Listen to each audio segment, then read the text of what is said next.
Salah satu impak yang saya boleh cakap adalah saya lebih berhati-hati sekarang ni. Saya sebenarnya risau kalau zaman sekarang masih tak ramai ayah yang begitu peka tentang ilmu taharah. Tapi saya bersyukur masih ada juga ayah yang betul-betul ambil serius tentang kepentingan ilmu taharah ni.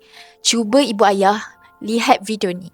Salah satu impak yang saya boleh cakap adalah saya lebih berhati-hati sekarang ni. Bukan setakat saya lah, maknanya saya ada family, saya ada wife saya dan ada 3 orang anak. Anak paling sulung sekolah menengah dan paling kecil 5 tahun. Jadi dekat situ juga saya dapat mendidik mereka dengan untuk lebih berhati-hati berkenaan dengan najis ataupun benda-benda yang boleh membatalkan solat contohnya.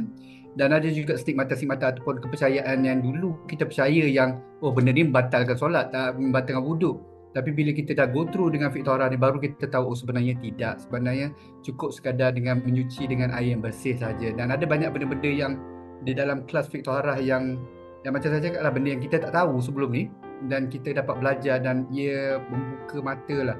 Dan juga something new to learn bagi saya, macam sangat bagus lah. Dan juga bila kita ada anak-anak kecil ni, senang untuk kita mendidik dia orang sekali. Nak tak jadi ibu ayah seperti Tuan Nik yang peka dengan ilmu taharah? Jom daftar seminar Fiqh Taharah secara percuma sekarang.